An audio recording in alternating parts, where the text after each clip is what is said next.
Assalamualaikum warahmatullahi wabarakatuh. Pemirsa, Anda sedang menyaksikan Bintang Inspira bersama saya, Happy Adisti. Pilkada sebentar lagi. Semua pihak kembali bersiap menghadapi pemilihan kepala daerah di tengah pandemi COVID-19.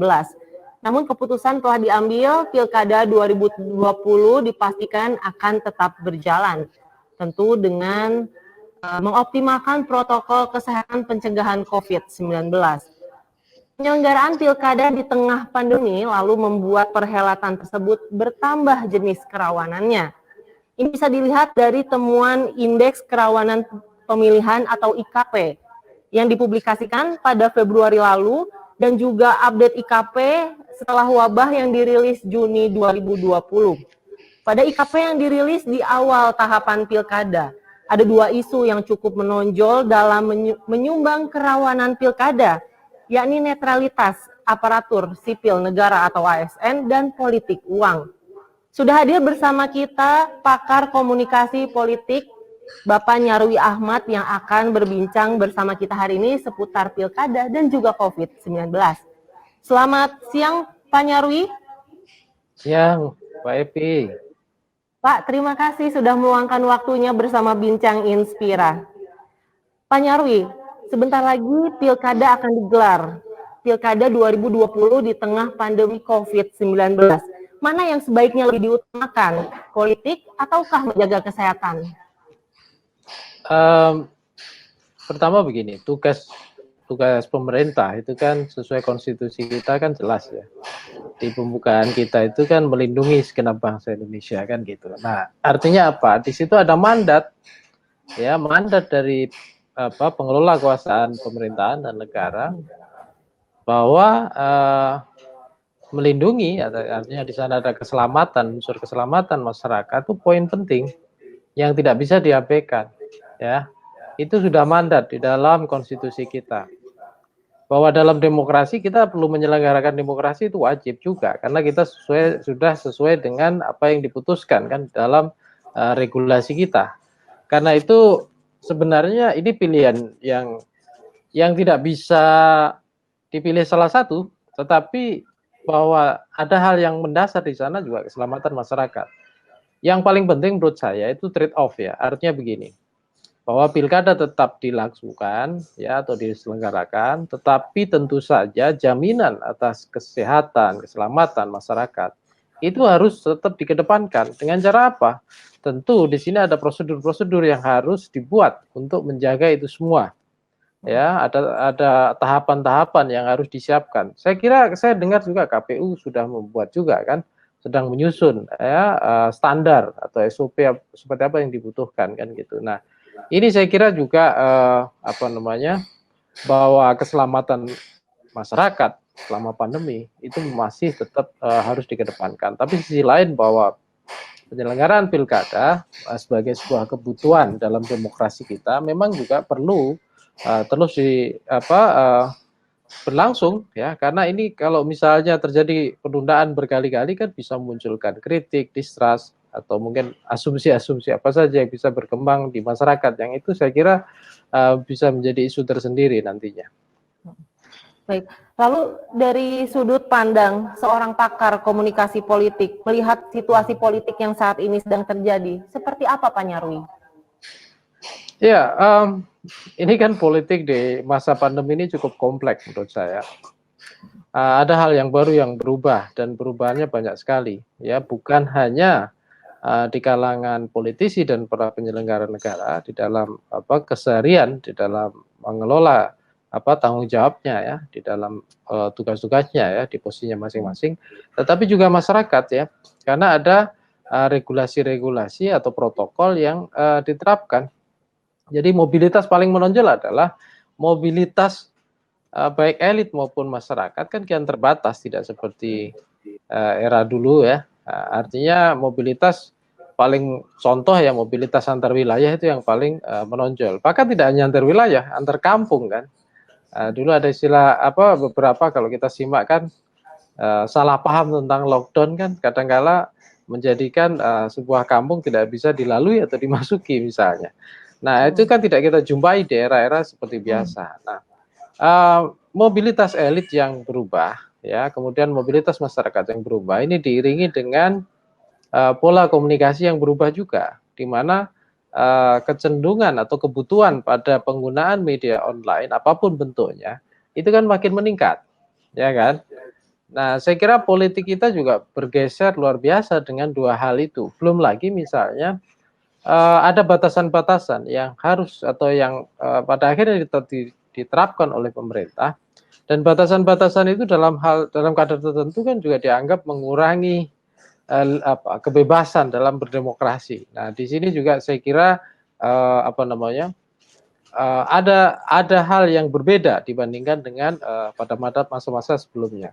Ada satu poin lagi sebenarnya bahwa selama masa pandemi ini kalau kita lihat baik politik nasional maupun daerah itu kan peran dari elit-elit, ya, yang sedang berkuasa khususnya di eksekutif, ya, sekali lagi khususnya di eksekutif, ya, kepala daerah, ya, kalau di kelembagaan negara presiden, menteri dan seterusnya itu kelihatan makin menonjol. Kenapa? Karena kan seringkali eksekutif ini menjadi sorotan utama bagi masyarakat.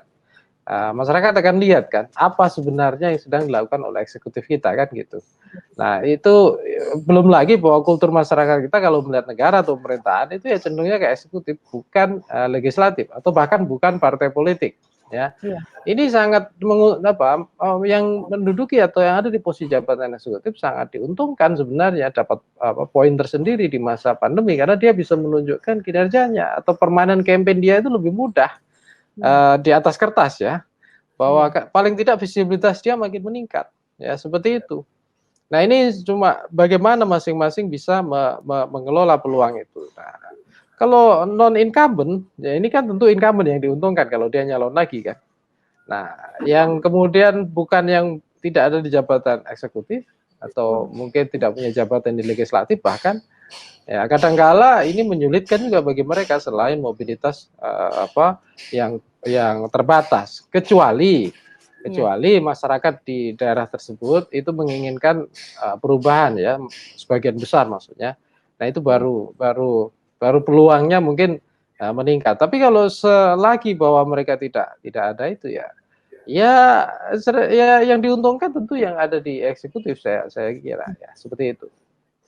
Kalau berbicara soal berita kemarin, Pak Kapolri sempat menyebut bahwa pilkada itu bisa menekan laju COVID.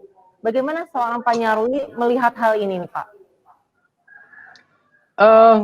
Sebenarnya begini, COVID itu kan variabel terpisah dengan pilkada. Artinya saya bukan ahli epidemiologi, tetapi bahwa terjadinya persebaran COVID atau itu kan sudah terjadi, ya, dalam kehidupan sehari-hari, ya, di bulan-bulan sebelumnya juga ada terjadi, ya, melalui berbagai aktivitas tentunya perdagangan dan lain-lain. Bahwa pilkada kemungkinan ya menurut saya itu bisa aja, bisa mengerim, bisa aja menambah. Kenapa? Tergantung sistem dan prosedur atau SOP yang mau dijalankan. Kalau misalnya itu didesain dengan baik, ya bisa jadi itu menurunkan, ya, artinya misalnya dengan model kampanyenya yang tidak terbuka berisiko misalnya, terus sampai ke fase pencoblosan misalnya yang diatur dengan prosedur yang lebih ketat, misalnya soal keselamatan kesehatan, ya bisa jadi itu malah menurunkan. Ya karena begini, sekarang tidak hanya dalam konteks pilkada, ya, aktivitas masyarakat di berbagai ekonomi informal misalnya di pasar-pasar tradisional itu kan juga potensial. Jadi sebenarnya kan kalau di sana ada orang berkumpul tanpa prosedur SOP untuk atau protokol untuk kesehatan yang baik, semua potensial, gitu kan gitu. Ya, apalagi misalnya kalau pilkadanya pakai e-voting, ya itu mungkin lebih risikonya lebih sangat kecil kan untuk penyebaran kan. Kenapa? Karena orang tidak berinteraksi langsung. Tapi kan kita tidak mungkin langsung bertransformasi ke sana, ya. Atau juga sama aja kampanyenya misalnya di era COVID tidak lagi pakai kampanye tatap muka, tapi mungkin kampanyenya dioptimalkan ke penggunaan media sosial dan lain-lain. Tapi saya nggak yakin juga karena di daerah-daerah itu akses penggunaan media sosial mungkin banyak, tetapi akses infrastruktur yang mendukung ke sana kan juga masih lemah, sehingga potensi tatap muka itu menurut saya masih sangat besar. dan itu potensial untuk penyebaran juga kan gitu. Iya. Kalau berbicara tentang fase saat ini yang sedang kita jalankan, yaitu AKB atau adaptasi kebiasaan baru, mungkinkah fase ini juga mengubah ritme, kebiasaan dan juga tradisi di dunia perpolitikan kita? Itu otomatis. Kenapa? Karena begini, tapi sebenarnya tergantung juga pada pemaknaan masing-masing orang, baik elit maupun masyarakat tentang adaptasi kebiasaan baru itu sendiri. Yang kita lihat paling simpel begini, ya kalau kita lihat kan di era AKB ini misalnya, itu kan penggunaan masker makin biasa atau normal kan, ya kan? Elit itu bahkan tidak hanya masyarakat, elit pun tampil di publik banyak juga yang pakai masker kan gitu. Ya kalau dulu mungkin orang kan kemudian mengenal seorang ya tidak lihat dengan maskernya kan gitu. Nah, kalau sekarang mungkin pakai masker, ya siapa tahu, kita kan tidak tahu suatu saat dalam konteks ini ya misalnya, kalau dulu pakai baliho ya, nah kalau sekarang kan bisa aja pakai gambar yang disebar melalui sosmed, tetapi kandidatnya pakai masker kan gitu. Masker sebagai salah satu penanda kampanye politik kan gitu, ya ditulis namanya misalnya begitu. Ya artinya itu sangat mungkin terjadi perubahan-perubahan cara dalam kebiasaan dalam berpolitik, termasuk dalam berkampanye, tampil di publik seperti itu. Baik, ya mungkin akan ada lomba, misalnya masker yang paling lucu atau menarik atau apa kan, bisa jadi dari elit berlomba-lomba untuk menarik perhatian publik seperti itu. Ya, baik. Terima kasih Pak Nyarwi. Kita akan terpotong dulu dengan komersial break. Pemirsa, sesaat lagi saksikan Bincang Inspira. Kita kembali lagi.